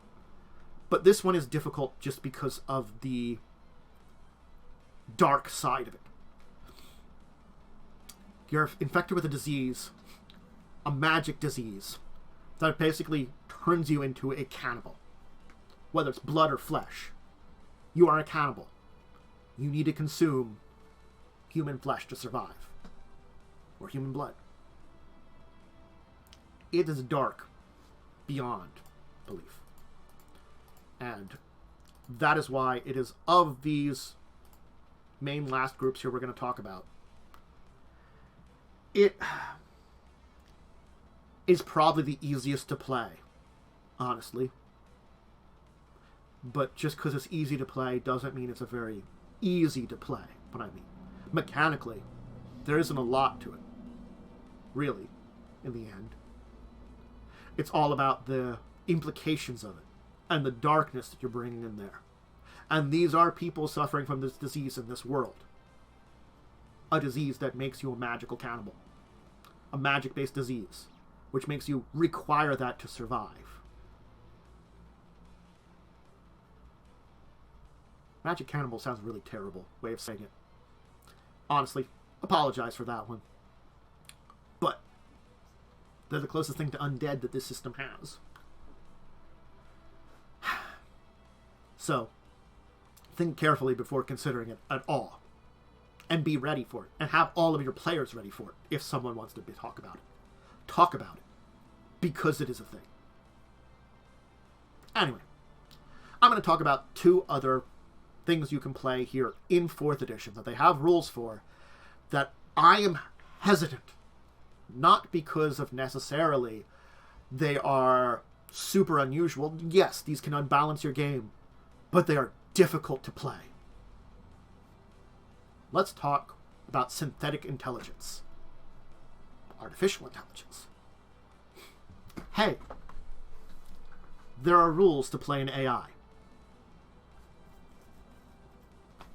A metasapient.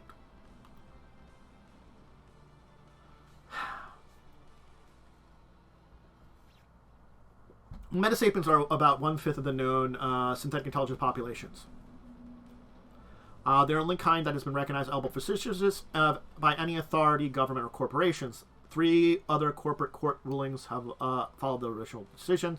These are, for all intents and purposes, people, and it's incumbent on the world's government to come to terms with ratifications. I would have to see the difference between a metasapient and just a general. So, your non-biological life form. Yeah.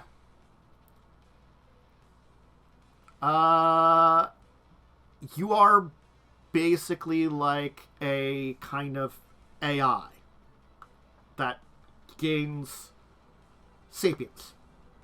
Is the easiest way to say it. There are 50,000 metasapients known. Case-by-case citizenship for corporations. There are a number of ones that have extended citizenships to interested AIs. The Japanese imperial states. They're treated very terribly. Pueblos, leading terms in charge of national state recognition of digital rights, those similar registrations. Effectively, I'm going to talk about both of these together. You are playing an AI character. Guess what you don't have? A physical body. You are all Matrix, baby. Buddy? Pal? All Matrix.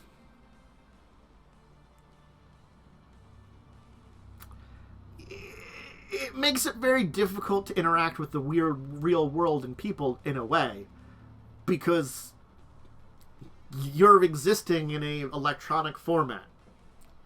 So instantaneously, this is why it's very difficult. Not impossible, but very difficult, and unbalances things. The other one that we kind of want to talk about that's it's kind of along the thing is free spirits. Yeah. So most spirits, which are summoned by magic users, don't exhibit a lot of intelligence. But occasionally what's going to happen is free spirits have visited our world for decades, basically. These are spirits that have arrived without a magic user's a magician's help or shaman's help. What the difference is that there are free spirits that exhibit human-like character traits and behaviors. They're called anima. They desire to remain on the physical plane and interact with humans. And basically have a level of intelligence.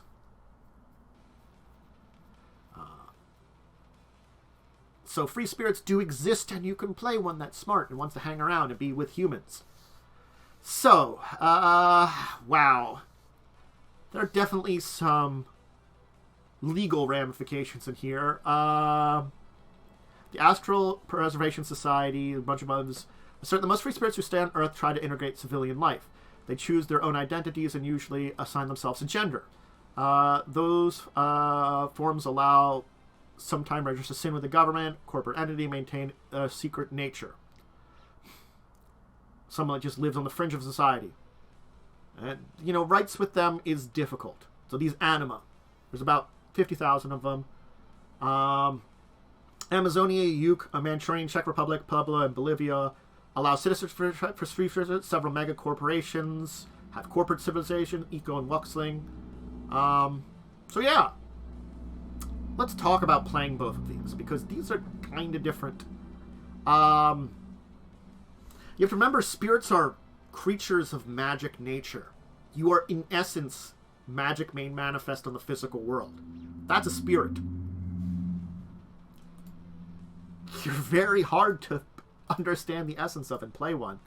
It is very alien. Oh, where's our friend AI? There it is, playing an AI character. Oh. Yeah.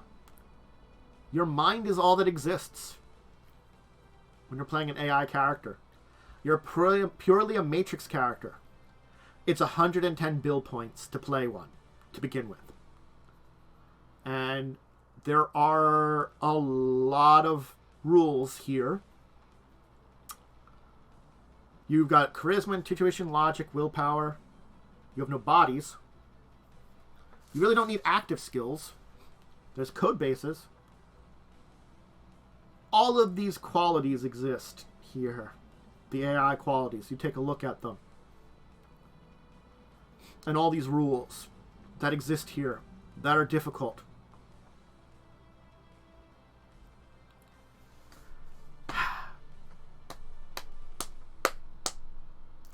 The thing about playing an AI is, the one character I had tried to play an AI, and what they did is they chose to have a drone body. But not just any drone. They went the whole hog. So I'm going to tell you, because humanity, 4th edition certainly has drones, which are... What's the easiest way to say this? They're sex bots. They exist in the Shadowrun world, because of course they do. So basically, I had a player that tried to play an AI character that purchased a sex bot and used it because it looks human. And basically then they altered it to be more of an actual body rather than a actual, pleasure item. It's going to be invented as soon as people can invent it. But he looked like a person, but was an AI. It was an interesting idea to use your money to purchase a body, and spend a lot of money on a physical body that you could interact with the world with, and then just use all of your other things for AI abilities. It was an interesting idea. Unfortunately, when you choose an AI character, you are diving into the Matrix whole hog no matter what, because they are the Matrix. And that was a good way of coming about that makes it an easier character to play with. But this is a difficult character to play with. Not only because you're dealing with the Matrix 100%, but because you don't have a physical body normally. You are a machine. You are just data, in a way. But you're data that has sentience. So. Free spirit. Oh, boy.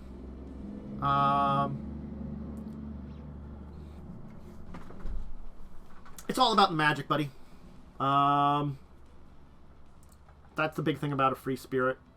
They have different health levels, different the levels of different things. You have a magic stat. You have a force attribute. Kind of acts as your magical. Your force rating is your natural maximum for physical and mental attributes as well. That's an important thing to talk about it. Your force is important to note. There are a lot of rules that you have to look at, both the 4th edition book and the Street Magic books from 4th edition, to look up for actual spirits and stuff. But the idea is that you are a dual-natured being. You're technically in the astral plane, but you oftentimes, as a free spirit, manifest in the physical world as a physical form. We're going full whole-hard astral plane magic now. And that's the other thing. I talk about how magic, one of the things that I tend to stick away from when it comes to magic is astral plane stuff, because it's another level of complexity. Shadowrun is 3 levels of complexity: the real world, the matrix, and the astral plane. And how much you dive into each of those depends on how complex and difficult your game of Shadowrun would be. If you keep things very simple, matrix-wise, that's fine. I could still keep things simple, matrix-wise, and have an AI. It just neuters an AI character, because guess what their best ability is without having a physical body?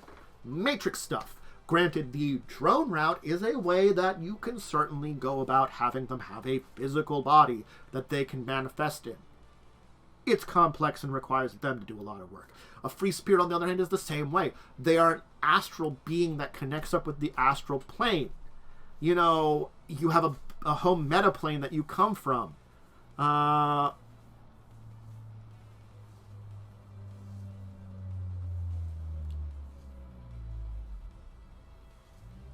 Yeah, and the thing is, they do talk about banishment. You could be banished, and you could be barred from ever returning to Earth, but it's like the death of a character, honestly. And there's a lot of rules for playing a free spirit, too, and it's very difficult. These two here mechanically add to difficult characters. They're interesting ideas. And honestly, it's a lot easier to have an NPC free spirit rather than PC one. Just same with AI. These are difficult ones to bring in. These are difficult ones mechanically to bring in. They're also difficult ones playing-wise to be in, because you are beings that are very alien or anathema. Think about one of them. You are being built and born out of data in an electronic world that begins to recognize the physical world around you and being able to interact with it through physical mediums that you don't exist in normally, that you can enter yourself into. That's an AI. And a spirit, you are from some other plane of existence that is within the astral metaplanes, a magical universe that has become connected with the material world. You are magic in nature. You are not native to this entire world. Anything here in comparison to it, it is alien to you. Both of these are very interesting directions to take characters, and is why they are interesting ideas for characters, and certainly NPCs, any of these. But when it comes to your player characters, if you want to have them, it's fine. It's just a hard thing to think about. But those are the other types of things you can play. As you can see, some of them are a lot easier. We've gone on levels of complexity. We started with the easy ones, the variants. Then, of course, we talked about some of the easier ones, like the more unique sapient beings, including shifters and stuff, which got a little bit more complex. We talked about the changeling characters, which have another level of complexity. Then we got into the ones that aren't in 5th edition, with drakes, infected, AIs, free spirits. These are all complex, and is a deep dive into levels of characters and play that are interesting. Certainly, it adds new layers to what you can play in both 4th edition and even 5th edition it exists with. Is it easy? Not really. I don't think any of them are really easy per se. I don't think any of them are. That's the thing about all of these that I've talked about today. I've talked about difficult things today.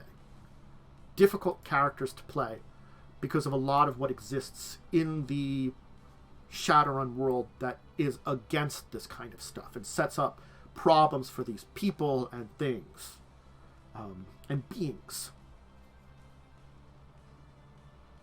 You have to be ready for it if you want to play one. And it can certainly add to a lot of character development and creation and interest. The rules are there.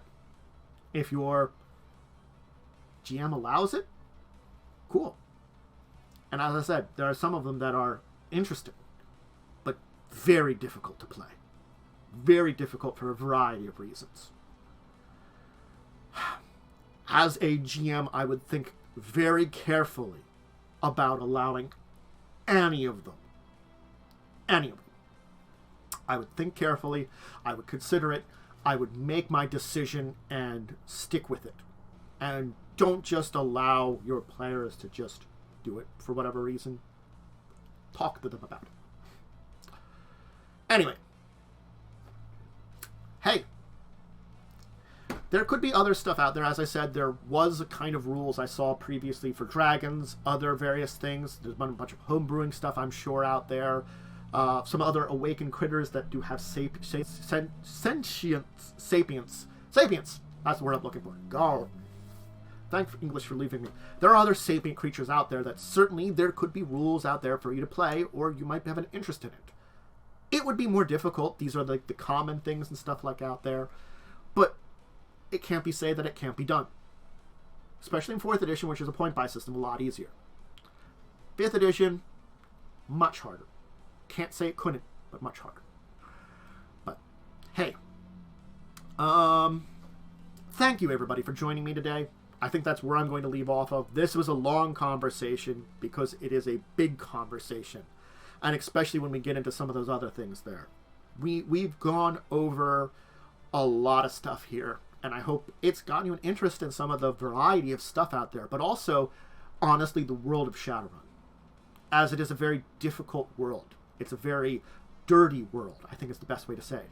As much as there can be hatred and difficulties in our world here, it's almost as if the darkness of that world has been drawn and pushed to like an 11.